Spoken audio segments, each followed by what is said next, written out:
अस्सलामु अलैकुम वरहमतुल्लाहि वबरकातुहू। एक हकीम से किसी ने पूछा कि सखावत और बहादुरी में कौन सी चीज बेहतर है। उस हकीम ने जवाब दिया, मुअज़्ज़ज़ नाज़रीन कराम, आज का हमारा मज़मून है सखावत और बहादुरी में कौन सी चीज बेहतर है। ये अल्लाह वालों की बातें हैं। उसमें से एक अल्लाह वाले हैं शेख सादी रहमतुल्लाह अलैह। उनके हिकमत भरी बातें हैं। मुअज़्ज़ज़ नाज़रीन कराम, वो फरमाते हैं कि मिस्र में दो अमीर ज़ादे रहते थे। एक ने इल्म सीखा, दूसरे ने माल जमा किया। पहला बड़ा आलिम बन गया और दूसरा मिस्र का वजीर बन गया। और आलिम को हिकारत की नजर से देखने लगा। उसने कहा कि मैंने हुकूमत हासिल कर ली और तू हकीर फकीर ही रहा।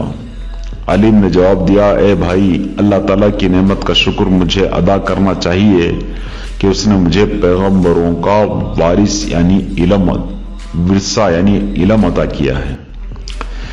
तुझे फिरौन व हामान की मीरास यानी माल मिला यानी मिस्र की हुकूमत, सखावत और बहादुरी। एक हकीम से किसी ने पूछा, सखावत और बहादुरी में कौन सी चीज बेहतर है।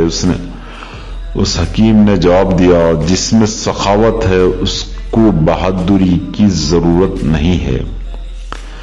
बहराम गोर की कब्र पर लिखा हुआ है कि सखावत का हाथ ताकतवर बाजू से बेहतर है। हातिम ताही नहीं रहा, लेकिन उसका नाम हमेशा नेकी में मशहूर रहेगा।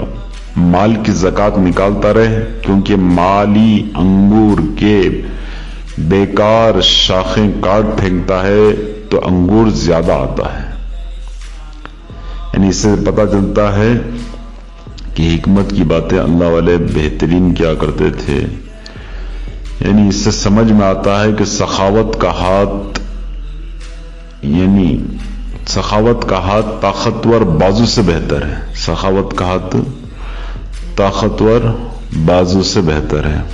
और क्या फरमाया, एक हकीम से किसी ने पूछा, सखावत और बहादुरी में कौन सी चीज बेहतर है। उस हकीम ने जवाब दिया, जिसमें सखावत है उसको बहादुर होने की जरूरत नहीं है। यानी जिसमें खर्च करने की आदत है यानी सखावत है, तो उसको बहादुर होने की जरूरत नहीं है।